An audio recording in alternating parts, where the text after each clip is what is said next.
Thank you so much to everyone for coming and for waiting around, and especially to our panelists, as I know all of you are incredibly busy, so it's very kind for you to come.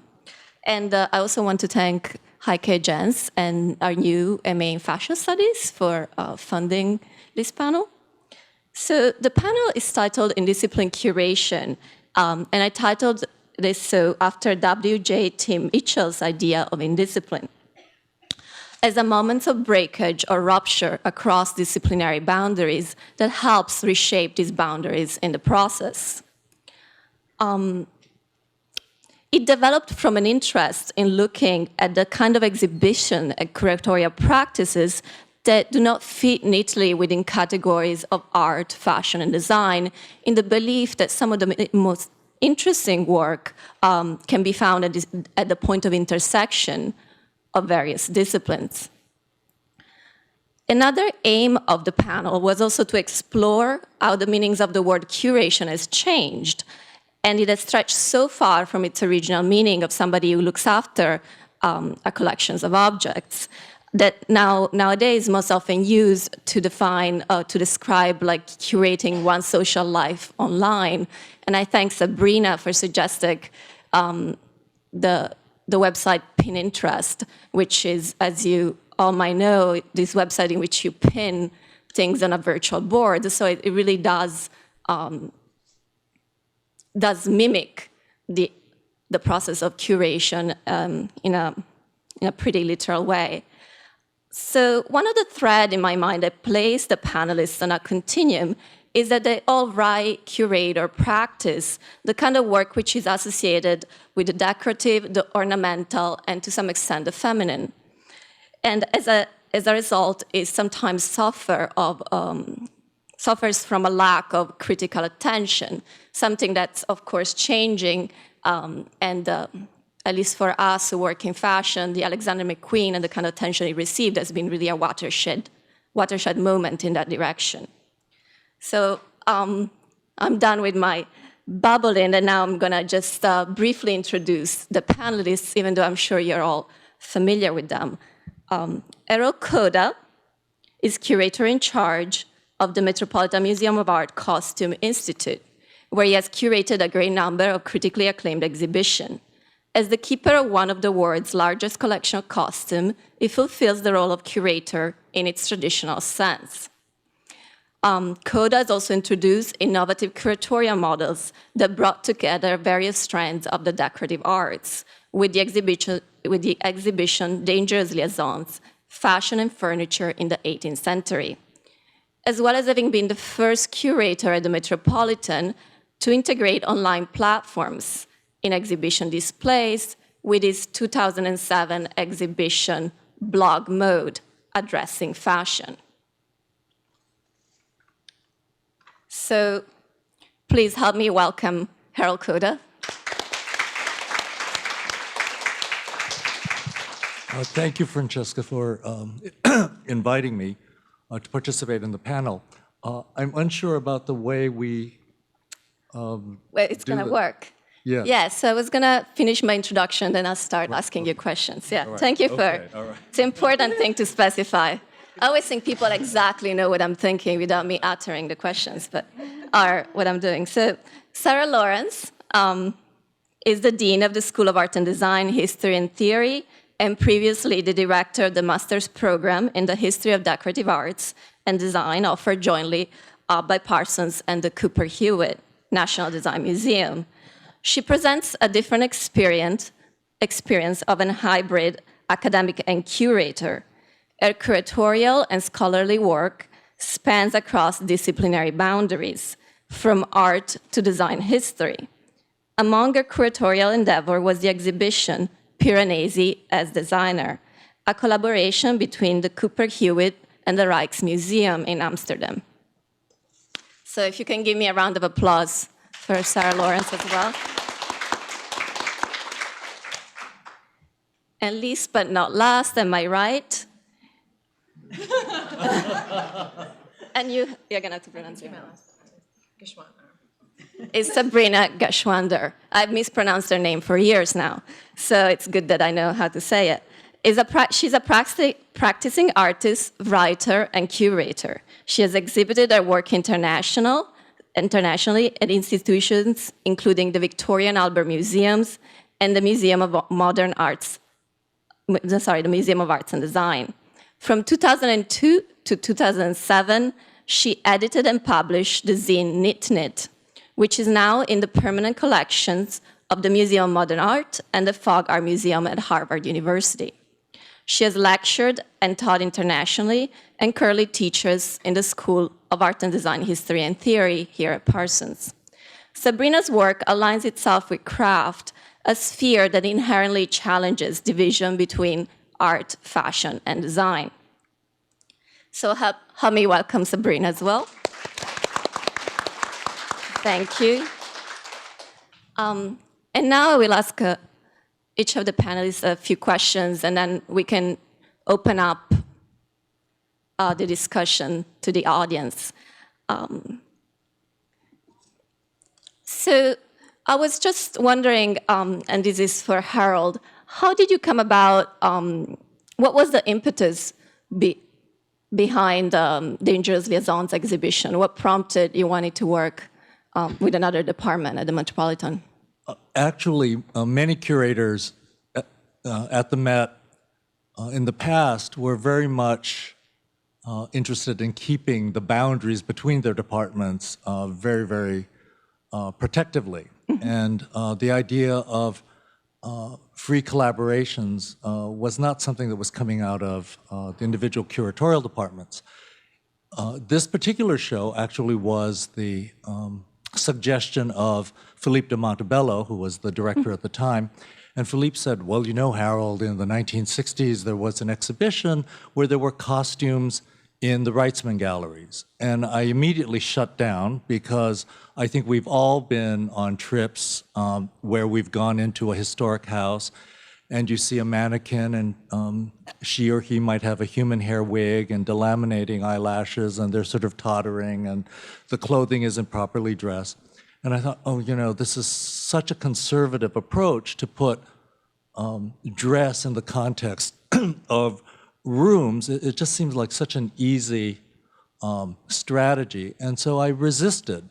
And then about a half a year later, I came across a book that had been translated, that was published by the Princeton Architectural Press, called Le Petit Maison, which was about these small houses, not really that small, but small compared to palaces, that were on the perimeter of Paris, and they were seen as a kind of pleasure houses. So you could remove yourself from the strictures of urban life and the scrutiny of French 18th century society and go to your pleasure house and carry on your affairs. And when I read it, and the narrative was very simple, that there was a man about town with this femme du monde, and he approaches her, she's very attractive, and he says, will you sleep with me? And she says, absolutely not. And you know, whether you ask me here or ask me at your house, of course not. And he says, well, if you came to my house, you would. And she said, well, you know, with that kind of dare, I'll come to your house and you'll see that I won't. And so she goes to his house and he leads her from room to room. And here there's I think, a fracture between contemporary sensibility and 18th century sensibility. She sees boiserie or a little carving on a chimney piece, and she begins to think, my God, this man has sensibility. He's deeper than I thought. And so she starts to convince herself that he's much more suitable than she did in the beginning. And of course, the narrative arc is she goes through all these rooms and she gets more and more inflamed by the beauty of the place until finally she's seduced. That's the short version of the story. And I thought, what I remembered was when I was a teenager, improbable as it may seem, I used to have a subscription to Playboy magazine. And Playboy used to have these bachelor retreats, these Playboy pads they were called. And they were a whole variety of design types, but usually they had a waterfall, where you could all go in together and that kind of thing. And I thought, well, how different is La Petite Maison from that? It's something that I think a contemporary audience could connect to. What in the decorative arts and what in fashion can be wielded as a mechanism for seduction together, that's something that we could make interesting.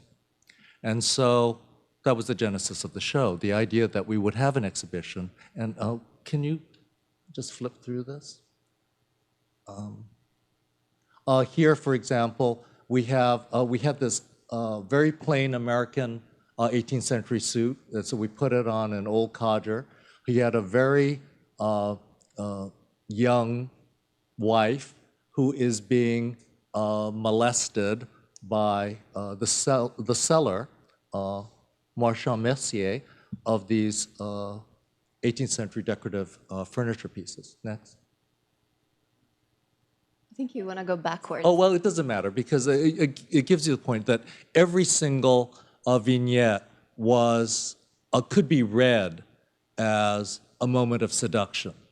And so the dresses were placed in the rooms. And what was really astonishing is normally when you place costume next to other artworks, believe it or not, despite its status in the hierarchy of arts, people respond to the costume. And it has something to do with the human scale that even when it's next to a mural painting, you look at the figure and you associate with that more. And then the mural painting recedes and becomes something that's a backdrop to the clothing.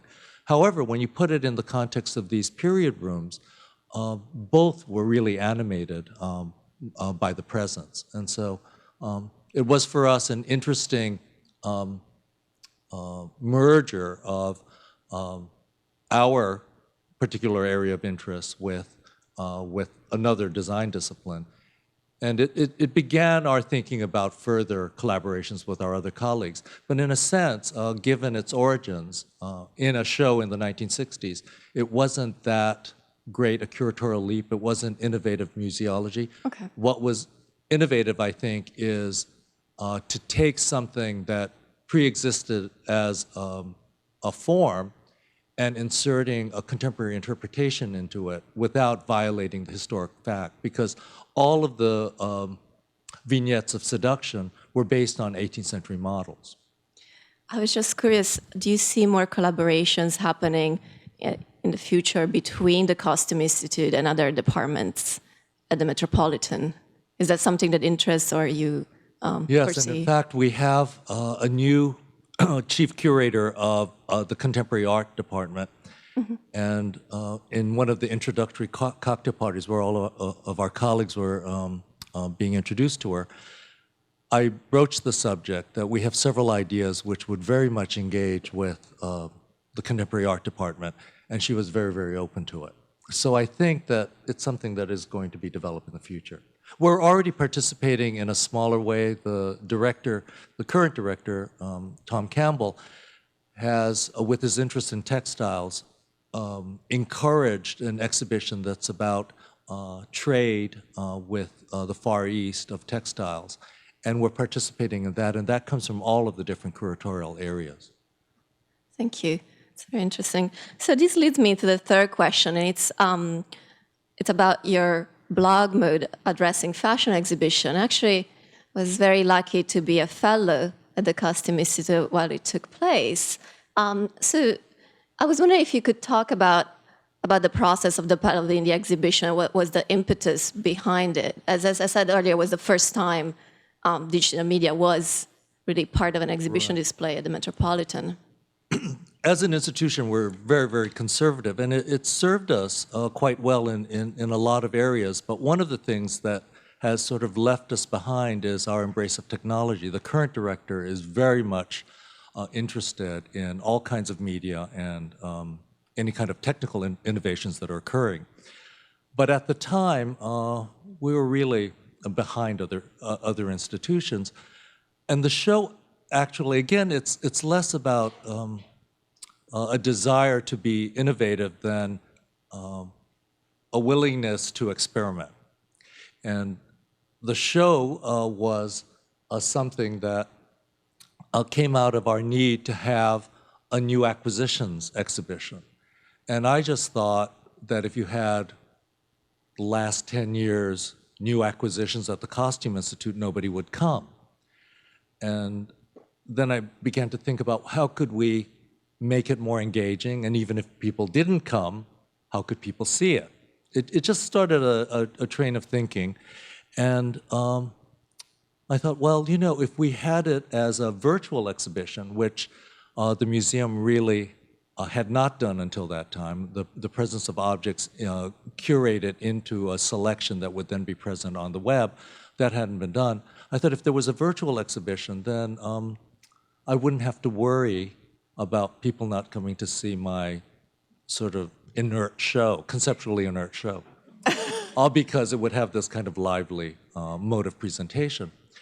So that's how it started. So it isn't as if we thought, oh, we're going to embrace technology. It was really a series of thoughts that had to do with responding to a collection of material that we really wanted people to see, but to present it in a way that elicited curiosity. So what you see here is the larger introductory space of the exhibition, and we had these workstations where the visitor could actually blog and give their commentary as they were in the space. What we found, can we have the next few? Do you want to go to these are just a sample of the type, the range of things that we had collected in the past 10 years. Yeah. Next, please. So, you know, very contemporary material, the Comme des Garçons on the far right, you know, John Galliano in the center, Alexander McQueen on the oyster dress. Next, please. And so we had a presence in the Metropolitan Museum website. And what we did was we presented one object a day. In that way, we were hoping to sustain the interest of the the community out there that wasn't visiting the exhibition. Next, please. And we everything was given a sort of pun kind of intro, again, to animate it. And then we had, of course, our very cerebral curatorial interpretation. Next, please. Next. I don't think. Oh, is that it? Oh, sorry. I don't have a capture of some of the commentary. And what we found was that the people in the galleries would post things like, OMG, exclamation point, LOL, red shoes. But the people at home, and some of them were from Eastern Europe, Southeast Asia, you know, posting our time 2 a.m., and those were more considered. Their commentary, while not as, perhaps, with a few exceptions, not as elevated as some that, for instance, Kathy Oren gets, where it's really people who are invested in the analysis of fashion. We had a few of those, but they were all posting from home. And we realized that in the blogging experience, the postings require some consideration. And so when you're in the galleries, it's more like a guest book situation where you just say, love seeing you, it was fun. It was just very shorthand. Whereas at home, people would look at the image and really consider things. And what was great for the curators is that, because Andrew was also involved in it, was that we were able to see alternative views of the same objects that we had made our commentary about. So for example, in Snake Charmer, I remember one of the really beautiful responses was, after our analysis, talking about the history of the snake in jewelry and the decorative arts. I mean, this whole posting. And it illuminated for us the object, and then of course we incorporated that into our archive of commentary about the piece. But it also allowed us to have a better sense of who our audience is, that it's vast. You know, it's a tween, but it's also somebody who's at home, possibly in Southeast Asia, writing very, very enlightened commentary about objects. Thank you. And with that, I want to move to Sarah Lawrence. So if I understand correctly, your curatorial and scholarly practices focuses on hybrid figures such as Jacopo Strada and Giovanni Battista Piranesi, who worked across art and design practices. And I was curious to what attracts you to them? Well, the answer I'm going to give is not immediately pertinent to this panel, but I'll get to it really quickly.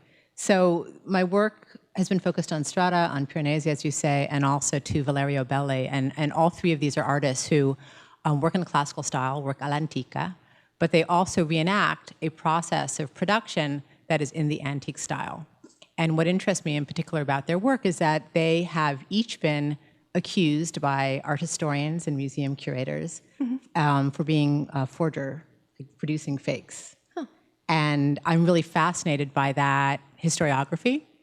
And my scholarship has been focused on trying to promote a more subtle and appropriate understanding of what the revival of antiquity meant during these periods, which included this engagement in creative practice. I think if you were to study any major artist in the 15th and 16th century, you're going to get this hybridity because this is a period where the hierarchy of the arts doesn't exist yet. So the same would be true of Michelangelo or Raphael or Bernini. But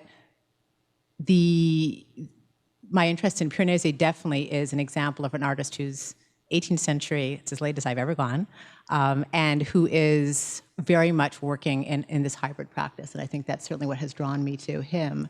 And my interest in the 16th century is precisely because of this hybrid practice. Right, so that you also partially answered my next question, but I'm going to ask it anyway. You have argued that by exploring pre-17th century visual and material culture, one can better understand how the strict division between art and design are in fact historically specific. And I mean historically specific to modernity. So could you expand a little bit on this point? Because I'm not sure everyone, including me, are all that aware of it. Well, I will spare you a full lecture, but so the hierarchy of the arts, so the elevation of the fine arts, which is monumental painting and sculpture, is something that evolves over the course of the 16th and 17th century, concurrent with the denigration of the mechanical or industrial arts, so sort of the realm of design practice. And there hasn't been really a great deal of consideration given to the motivations behind this, which is largely economic and concerning sort of social status. But what you begin to see in the 16th century, so with Giorgio Vasari's famous biographies of the artists, the lives of the artists, he starts to talk about an individual's career and marks the success of that career when he's able to leave behind his work in the decorative arts and commit himself fully to devotional altarpieces and major sort of palace commissions. So you begin to hear this voice, this bias of speaking to the privileged position of the so-called fine arts or the high arts. And then in the 16th century, also under Vasari, with Medici patronage, there's establishment of the first art academy. And in the 17th century, the same happens in France. And with these academies being established, there's a canonization of the hierarchy. The hierarchy of the arts is really kind of built in and has sort of played out as we've all seen it. So by the time the Industrial Revolution arrives, these distinct spheres of practice is really entrenched in a way that's been really problematic for scholarship and certainly for curatorial practice. So was your exhibition on Piranesi a way to rebuff some of this scholarship? Well, sort of. I mean, I think that... Or can you talk about it more generally? Sure. I think that what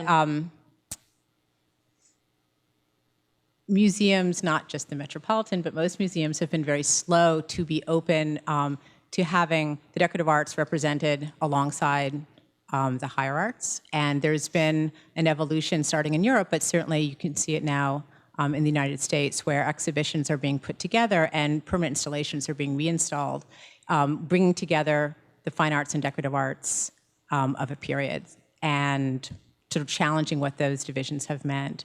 So the Piranesi as Designer exhibition that I curated at the Cooper Hewitt very much comes out of that climate of kind of interest in and openness to rethinking an artist's practice. And Piranesi is someone who thinks of himself as a designer. And so art historians and museum curators have had shows of his fine art, his extraordinary etchings that I'm sure you're familiar with, his beautiful vedute of Roman ruins, his the Curatorial series, which is probably his most famous work, and also do attention to his architectural designs, none of which were actually implemented, but so taking him seriously as a fine artist and as an architect, when in fact the bulk of his artistic practice was devoted to interior decoration and furnishings. And so there's been some attention given to these drawings or this small group of objects, but my intention in the exhibition was to bring them all together. And it wasn't really so much to elevate certain objects and demean others, but really to help the audience understand Piranesi's commitment to all of this as a kind of as a model of contemporary design practice that really could not be understood except by seeing the drawings, his writings, his architectural designs, his etchings, his furniture and his furniture designs juxtaposed to one another. Thank you. But so the last question is, how do you see this hybridity influencing the way curatorial practice is being taught here in the School of Art and Design or within Parsons at large? Well, because Parsons is a school of art and design, I think it sort of happens. I mean, I've been really impressed since I've only been working downtown, not even for a full academic year, and I've been really impressed with the seriousness with which the faculty and the students engage in the relationship between art and the design in the classroom. But in terms of curatorial practice, this is addressed very directly in the Sheila Johnson Design Center. We've got the curator and director sitting here. I'm hoping she'll jump in the conversation later. And then also the Curatorial Design Research Lab, which was introduced by Lydia Matthews and has been in operation for a few years, which has been intended as a platform for the very serious examination, critical consideration of innovative curatorial platforms. And she's brought in a series of extraordinary lectures to sort of open everyone's mind. And this process in particular isn't specific to Parsons. It's a university-wide endeavor. And we've had the good fortune of bringing some of our guest speakers in now as faculty. Otto von Busch, I believe, was the first speaker in the series. And he's now on the Parsons faculty. Very nice, thank you. So now we come to Sabrina, who is actually the only practicing artist on the panel. So I was curious how your experience of curation is obviously quite different, and I was curious how your practice as an artist has influenced your practice as a curator. Thank you.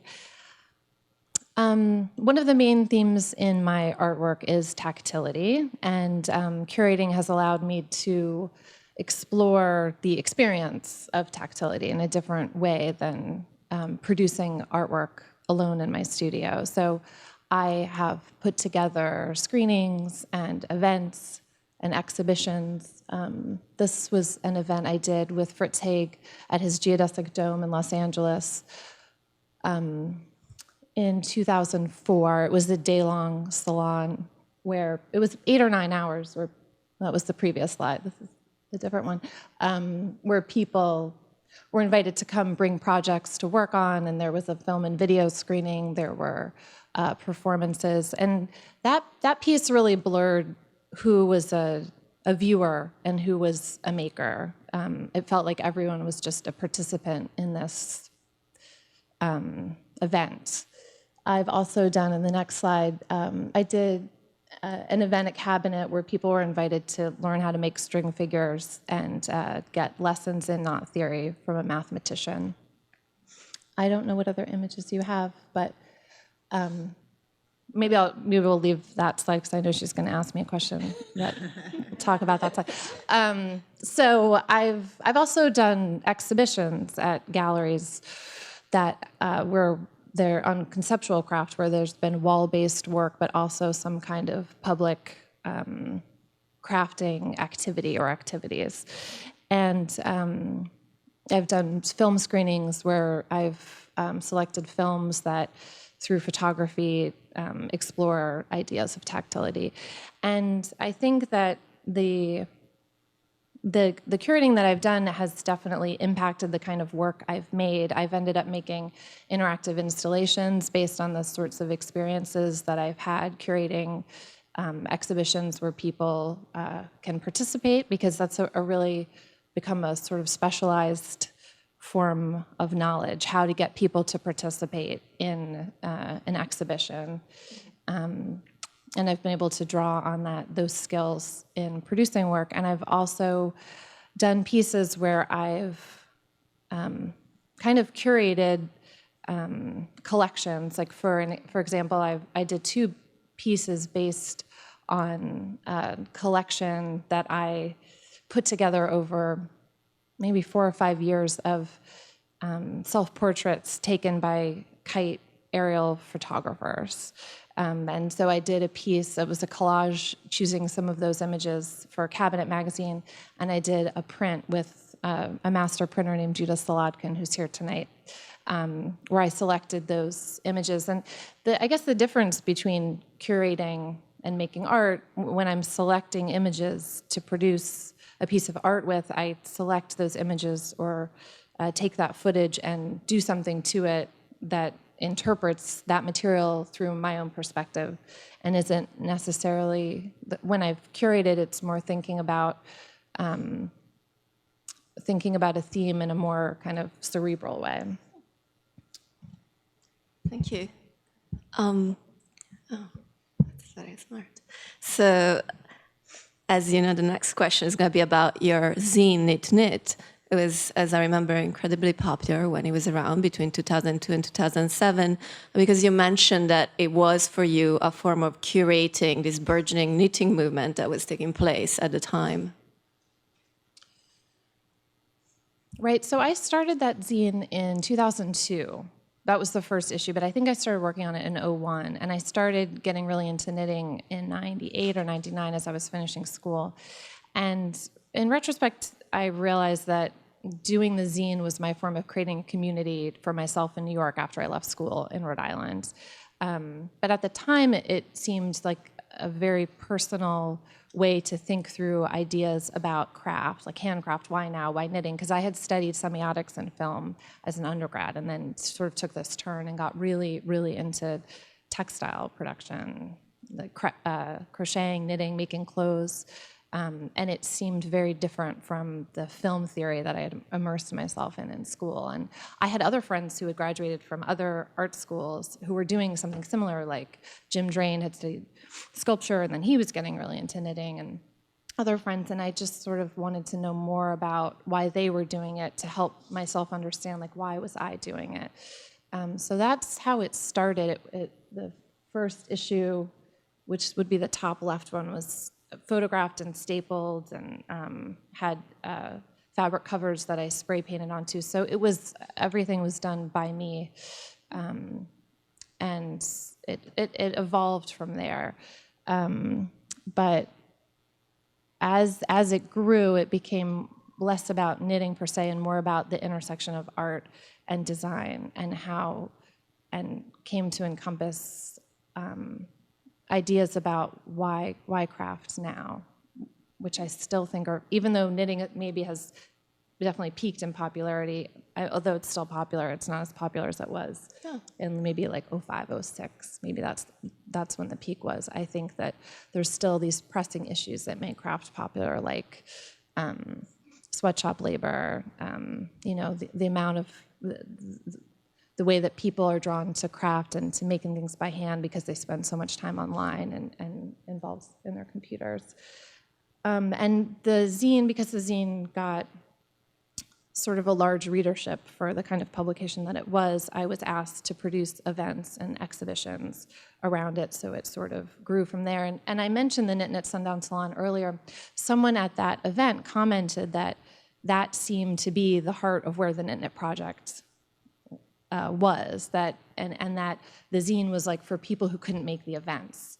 And I think there's some truth to that the idea was about blurring the boundaries between maker and viewer, and about really experiencing this idea, just experiencing what it meant to make things by hand in the company of others. It's really interesting, thank you. And this leads me to my last question, which is about your work with the exhibition Radical Lace and Subversive Knitting at the Museum of Art and Design, where you told me you were both an artist, including the show, but also an artist consultant, and you organized this wartime knitting circle. I think we have an image up here.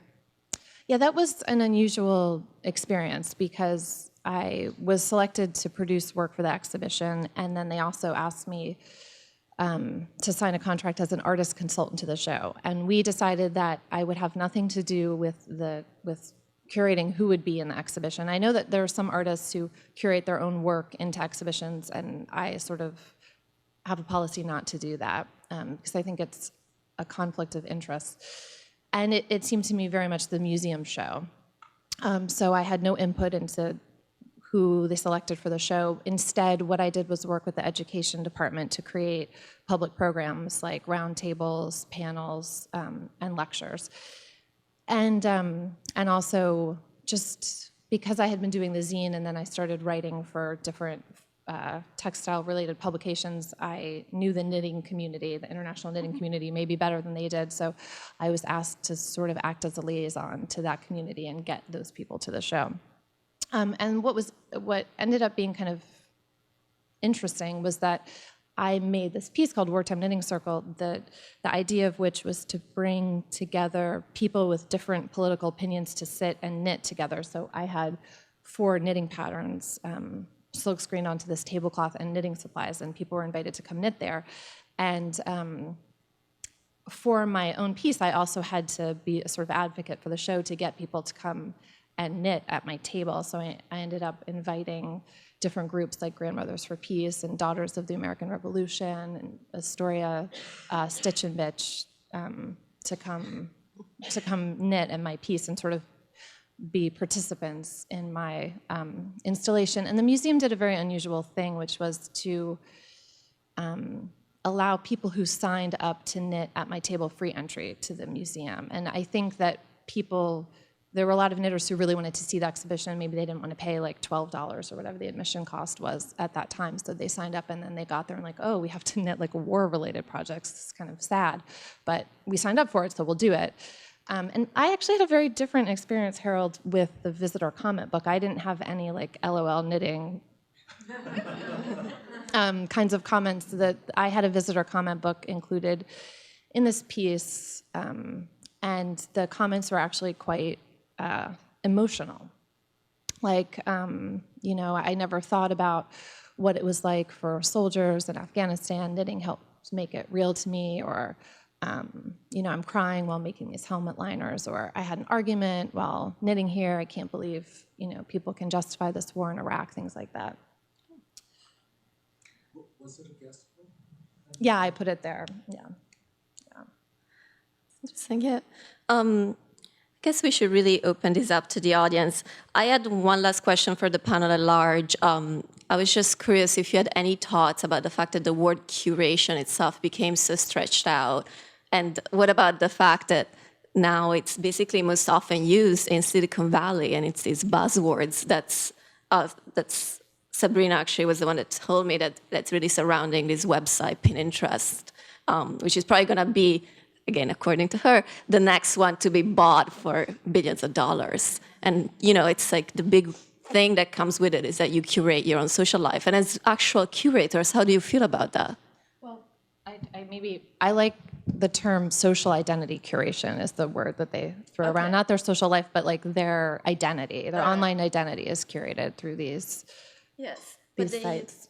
But they use actual, if you guys are not familiar, you can pin like images on a virtual board. So that's really quite similar to what I saw you did at the Met. You did have a board and you would pin objects. So I was just curious if you had any thoughts, if you thought at all about that, or. Well, since you nicely distributed some of these questions in advance, I had a chance to, at least this one came around, I had a chance to discuss this with my son who's avid on Facebook, and I said, so do you think it's the same thing, like curating your Facebook page and what I do, when I do an exhibition? And what he kind of honed in on was this idea of, and when you're curating your presence in social media, even if you're fashioning yourself in a way that's not really true to who you are, he was saying, you're still yourself. Like, you're not just coming up with a theme that's outside of you. And he was arguing that it was really quite a different thing. He wasn't saying that it was good or bad, but I hadn't really thought, I don't know that I care, like I don't feel that it's just respectful for curatorship as a verb to have entered into conversation in a different fashion. But I do see there's a very significant difference between just the selection and juxtaposition of objects versus a curatorial endeavor at a museum. Ditto. I mean, Okay. when I first decided to become a curator, to go into curatorial studies, this was back in the 70s. I'm from Hawaii, and I mentioned it to several relatives, and they said, "You want to be a guard in a museum?" So there was really no sense of what a curator did. Okay. So even this advance, as elastic as it is something I think which helps the general public associate with the process, an aspect of the process of actual of museum curation.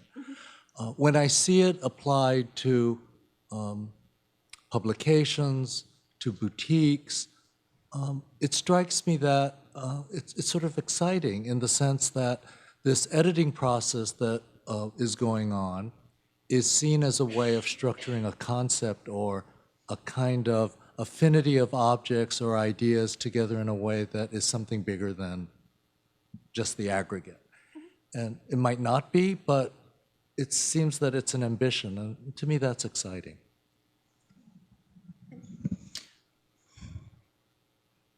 I think that there's an exciting element to it, and then there's a sort of worrisome element to it to me.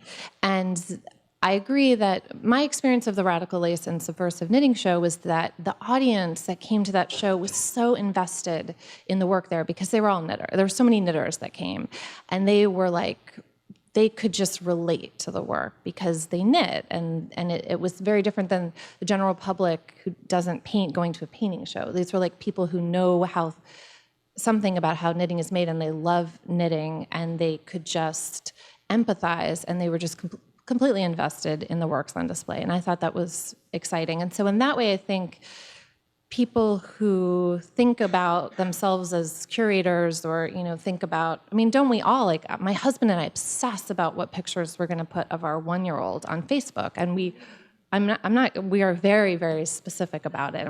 We actually call it releasing another photo. Should we release another photo of our child? And we pour over these copious photos of him trying to choose one. And I think a lot of people are like that. I don't think I'm so, maybe not of their children. A lot of people just throw up tons of images of their kids, but pictures of themselves. You want to look good, or, you portray yourself a certain way. So I think that there is an element of care that's taken in curating your own identity. But I have noticed on Pinterest that people grab stuff from wherever, and a lot of times there's no attribution. And I know a lot of artists who are really upset that their images are being used on other people's boards without linking back to their site. So it's like, oh, this cool thing has now gotten subsumed into someone else's project. And the act of curating in an organizational or academic context is very because it comes out of this idea of safeguarding the image, it's very attuned to a total attribution of the work and the context in which it was made, and preserving that and upholding that and exhibiting that. And things like Pinterest, I think it just shows how fast it's being done. It's done very, very quickly. And can be very sloppy, I think. And to me, that's worrisome. Thank you. I really appreciate your answers, which I thought were all very lighting. I would like to give the audience a chance to participate.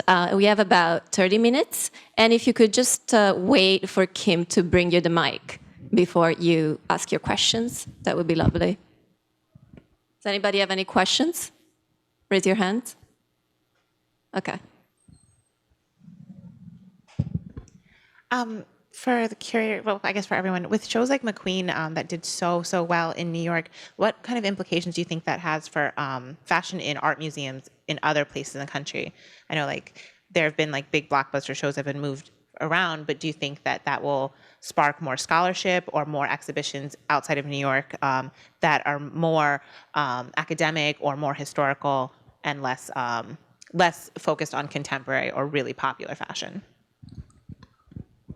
Oh, it's a great question.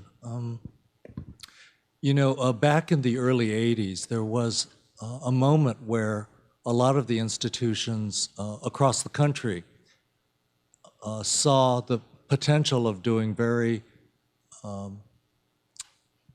provocative costume exhibitions. And so there was, but they were still grounded in historic costume interpretation.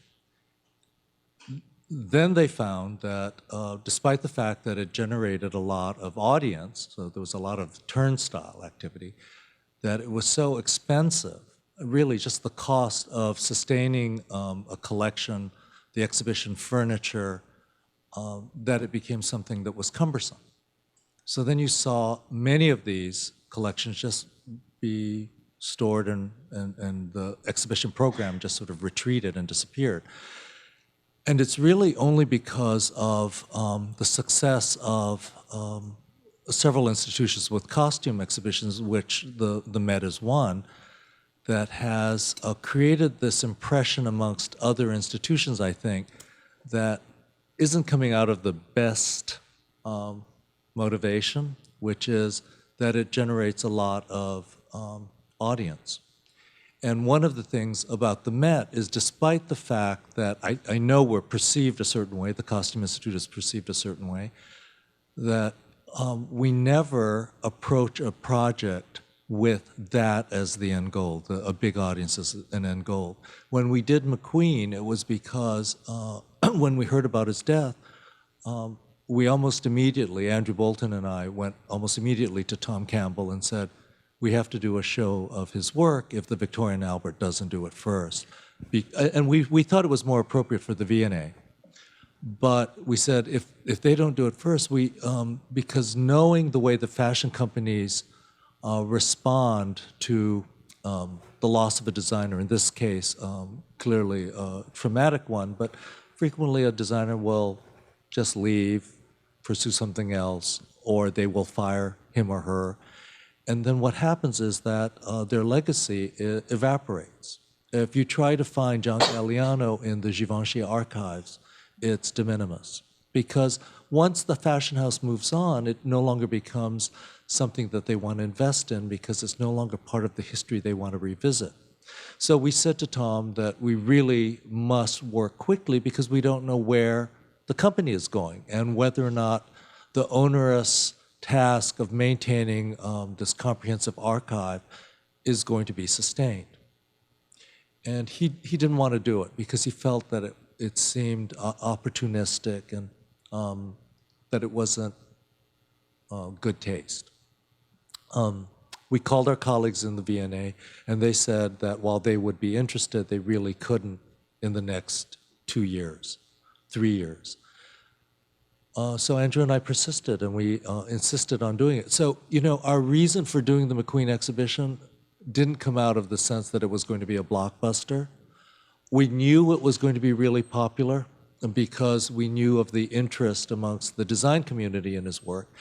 And having seen over the years the archive, we also knew that despite the fact that the fashion journalists have all seen it and everybody who attended a show had seen it, that there was something so rich about the experience about having proximity to these objects, where you notice things that really are not possible even being in the second or third row, that this was going to be something really exciting. So it was really object-driven as much as it was about this idea of capturing this collection at a time where its future was really not known.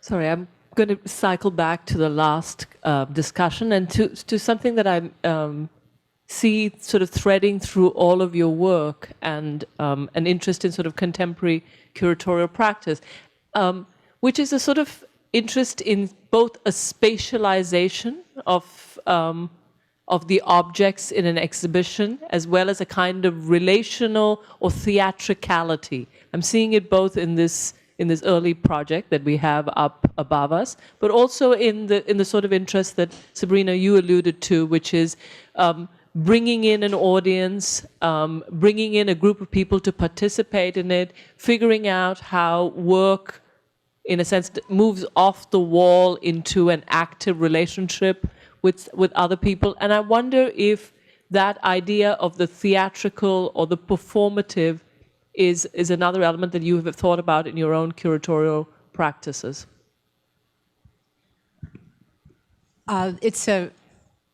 It's been a real focus for quite a while at the Cooper Hewitt National Design Museum, where there's in their interest in contemporary design, there's a recognition that you're as often talking about service design or theories and concepts of design practice for which the object is evocative, but it's not the thing necessarily.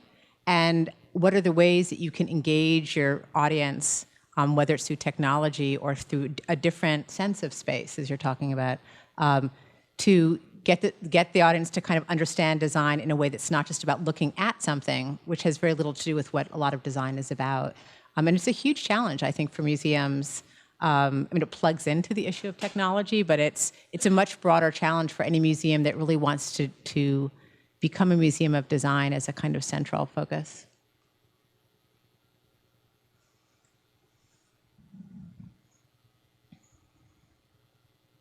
I think it's a general trend in the contemporary art world. I mean, look at the Whitney Biennial. There's a whole floor dedicated to performances.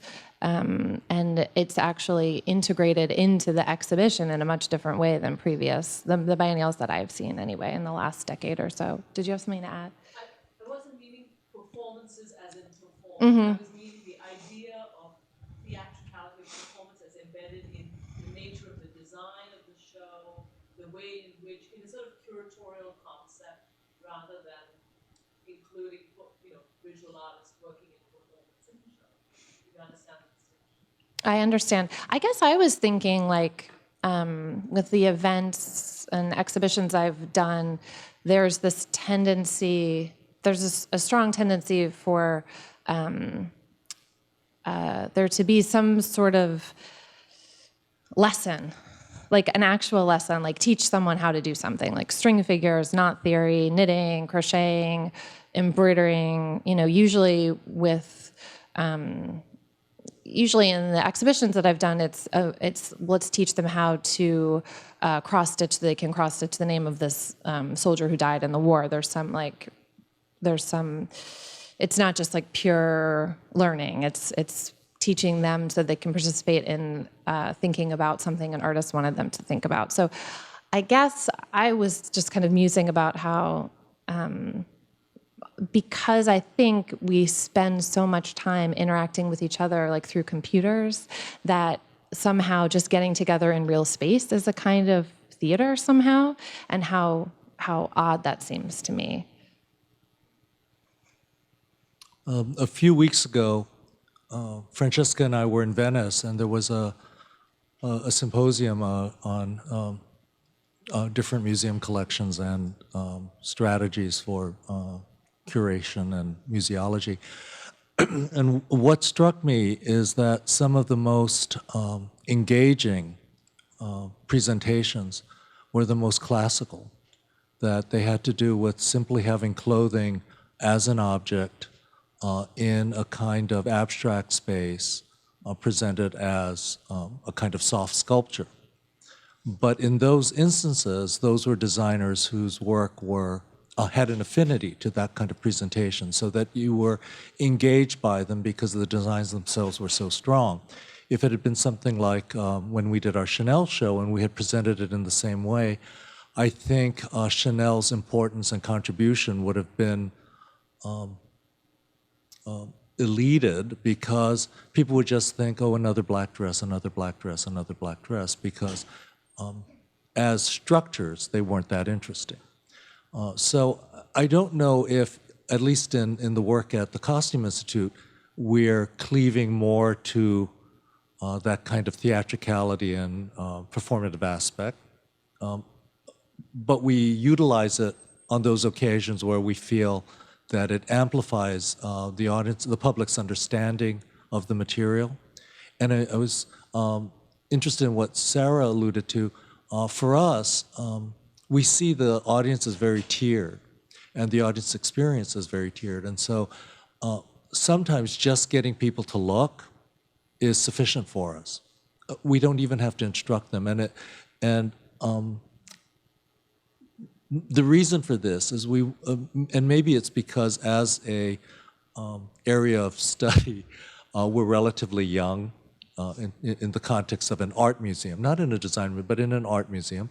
And because of that, just getting the public to feel comfortable about the presence of fashion in an art museum is in itself an achievement.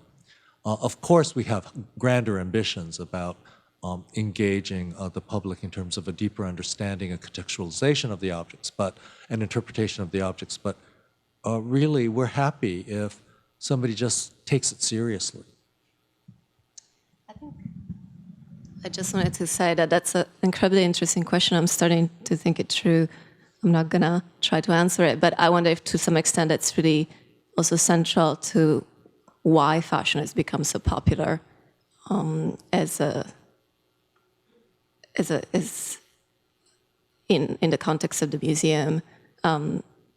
Exactly this idea of performativity and even if just imagined. So thank you for asking it. I'll be thinking about it.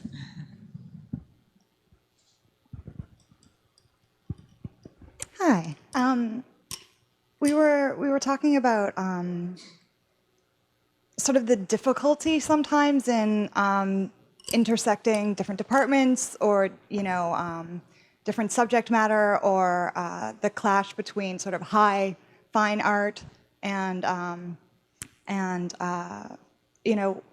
everyone here is somewhat involved in textiles, or sort of the mundane clothing that we all interact with. But I was wondering if you thought that some of that resistance or difficulty in collaborations and discussions and perhaps praise is because of the inherent femininity of sort of interior spaces and the associations of women like being the makers of clothes and that sort of thing, or if you have another theory for why it seems so hard to breach some of these gaps. Yeah. For years, my boss and professional colleague, Richard Martin, would address this precisely in that kind of way. He would say that part of clothing's lack of status is because it was associated with the feminine world. Its ephemerality, its superficiality, all those kinds of words that are applied to it are associated with a feminine identity historically. So he always said that, but I think it's something else, which is, or in addition to that, I think the problem with presenting clothing as art is something that I see every day when I walk through the galleries, is that the very reason that it is fascinating to people, because we all participate in the act of dressing, is that it's overly familiar. And because of that, to create a hierarchy of what is important in, if we look through this room and said, is any one of the pieces in which, that we're wearing in this room, is there any one piece that deserves to be in an art museum? we'd be challenged. And so what happens is there's an association on the part of most people that clothing can't be art. And what my colleague Olivier Sayard at the Galliera has said is it becomes difficult to convince people of the artistry unless it's really over the top. When I worked on the Giorgio Armani exhibition at the Guggenheim, I remember there was one very, very pointed critique by an art critic, not a fashion critic, but an art critic in Los Angeles. And his thing was, I know nothing about fashion, but I would have appreciated this if it was Vivienne Westwood. And so if you think about, well, what is he saying? It's not that I don't dispute that Vivienne Westwood is important to study, but what made Vivienne Westwood more important than Giorgio Armani in the 1980s? And I think that's the problem. Armani looks like clothes. Chanel looks like clothes. You go to Schiaparelli, it begins to look like art.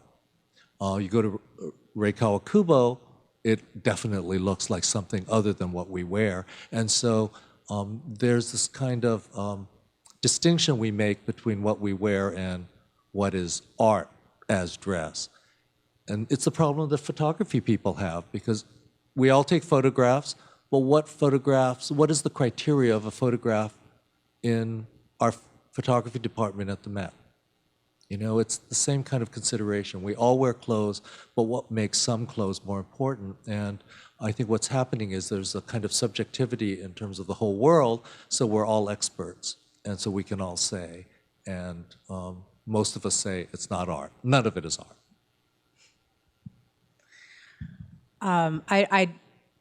It's my turn to say ditto. But I think what I would add is just that I think Harold's central point is really key here, which is there's a general resistance to looking at things other than the things that are the most refined, made of the most precious metals, that require the greatest labor.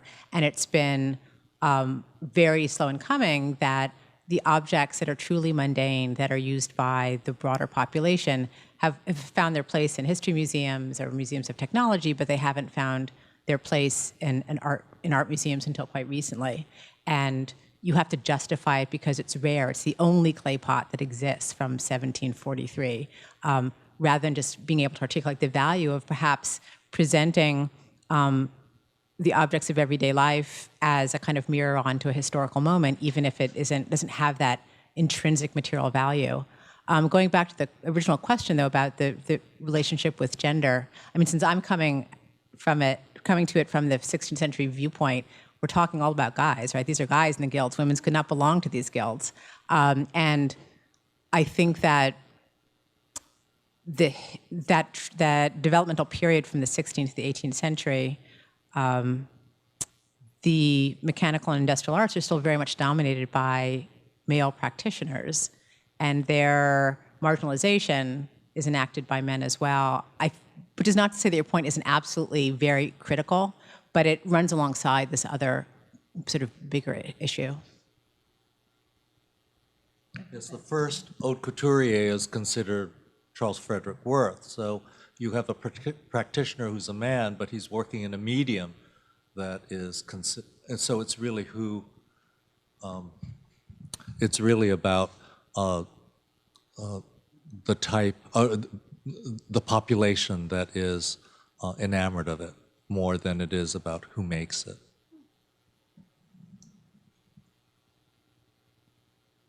Are there any other questions? Yeah. We really have time for her and perhaps one more. You're gonna have to toss it.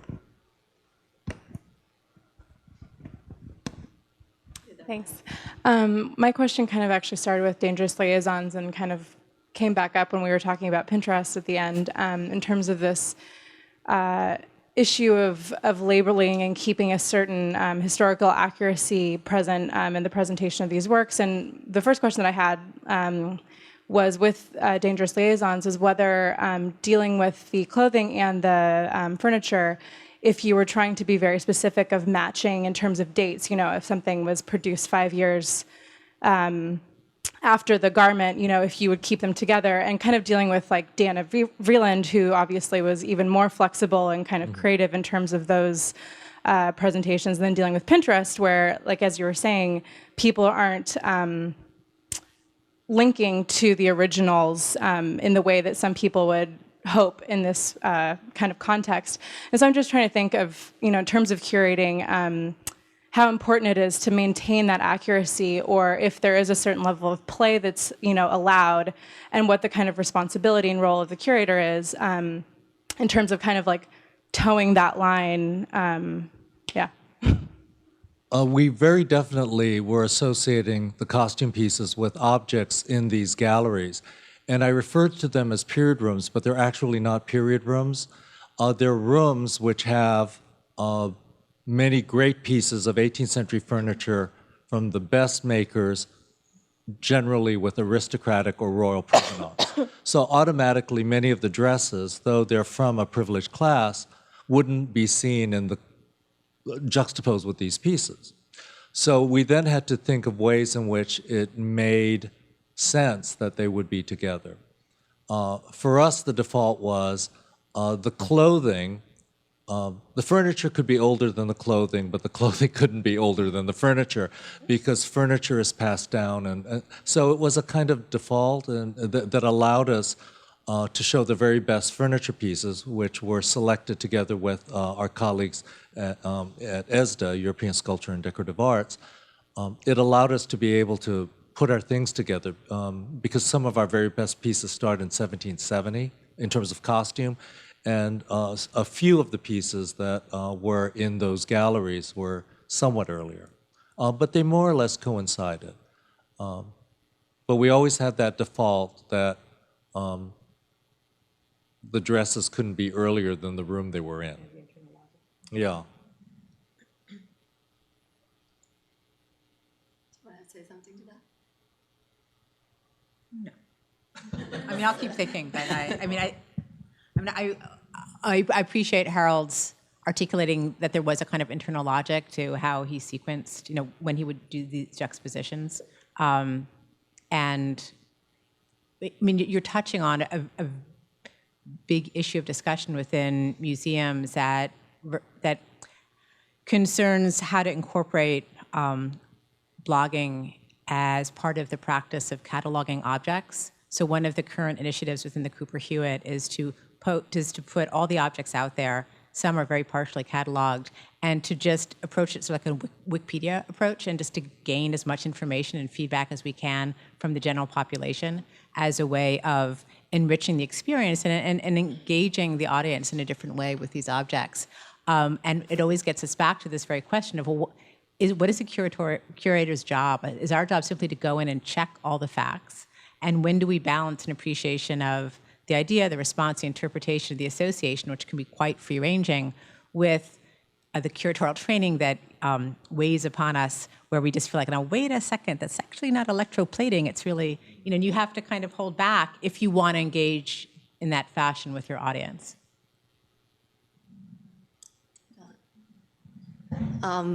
Unless is there one more question, or one more? Okay, only one more, and then we have to wrap up. So hopefully this is kind of a good, ending question, but out of curiosity for you guys as curators, can you think of either a show you have curated or one you've been to that really was one of the more successful ones you've attended, and, why you appreciated what I wish I'd seen that I didn't see was the Infinite Variety show that was just up for a few days, the quilts at the Armory. I'm like crushed that I missed that. And I've like downloaded the iPad app and like looked through it. It's sort of disappointing, but that seemed like just an absolutely incredible and kind of once in a lifetime experience as a viewer. Do you know what I'm talking about? Yeah, so. It is a hard question to answer. I mean, two very different types of answers leap to mind. I mean, a recent exhibition at the Met, I think it just closed, of Renaissance portraiture, which was one of these once-in-a-lifetime opportunities to see works of a particular genre brought together from all around the world that just completely changes your understanding of portraiture, both in a very historically specific way, but in a very profound kind of general way of self-fashioning and identity. But another show that pertains to some of the issues that Harold has brought up was a show at the Cooper Hewitt called Extreme Textiles, curated by Matilda McQuaid. And one of the things that I really admired about that exhibition, I'm curious what you thought of it, Harold, is that the experience of walking through it, you were appreciating the innovative technology of these materials and their multiple uses for medical purposes as well as for fashion. But there was a very fluid, changing experience for the viewer of, that's so beautiful. Oh my God, that's so ingenious. Oh my God, that like changes how people can walk if they don't have their knees. And it just, like you couldn't stay in any one place as you walk through that exhibition. And in some ways, I think that it connects nicely with the themes of, Mitchell's concept of indisciplinarity, of just presenting objects in a way that elicits strong visual responses and associations that almost obligates you to jump from theme to theme. And I really admired that. It was something I was after in a very different way with the Piranesi exhibition, and I think is hard to get to. Extreme Textiles was very inspiring to me, but we're so, despite the fact that, I've been talking about how at our institution there's an attempt to cross over all these balkanized entities, we still really do have our primary focus and interest. And I actually talked to Mathilde when she was beginning to work on that project, and we were thinking about something that ended up becoming Superheroes, which was Andrew's exhibition. And in the beginning, our show was going to be very similar to what the Cooper Hewitt did, but seeing it, the textiles as applied to dress. So, we always do this press opening, and I was imagining these Milanese, because of our sponsor, these Milanese firemen getting shot at with flames, or somebody getting literally shot with a bullet with a vest that was a textile, and so we wanted to do that. So, textiles that allowed you to transform your capabilities, but then it became about cartoon influences, because once we started to look at it, was really much more a textile show than a costume show. And this doesn't really answer your question, but it's definitely a problem for us as curators, is that we have certain interests, but they end up being directed to what our primary mission is as curators of our department. And so, in a sense, maybe, I don't know, when we talked to a few people as we're originating this idea, everyone said, rather than the Cooper Hewitt, everyone said, isn't that the kind of show that the modern should do? So that we sort of fulfill a role in terms of our institutional identity, our departmental identity and mission, and that can be limiting. What I loved, I also thought the Renaissance Portrait Show was wonderful. I'm going to talk about another show that a colleague did that was really extraordinary, also about portraiture. What was great about the Renaissance Portrait Show is not the people you would say were beauties, handsome or beautiful.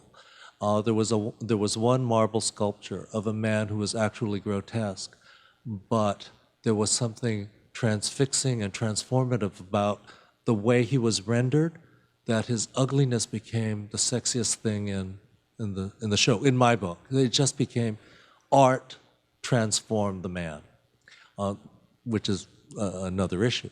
The show that I was really surprised by and moved by was done by Sabine Rewald, also at the museum, called a show that looked at Weimar period portraiture called Glitter and Doom. And it was just riveting to think that there was a period where the embrace of the contemporary could actually subvert human vanity, where you would go to an artist who is likely to paint you as incredibly grotesque, but you so wanted his, or primarily his gaze and his interpretation of you, that you would subject yourself to being documented by him. And it was emotional, it was exciting, and it made you look at that period in a very different way. Thank you very much. I want to thank once again our participants and all of the audience members for staying.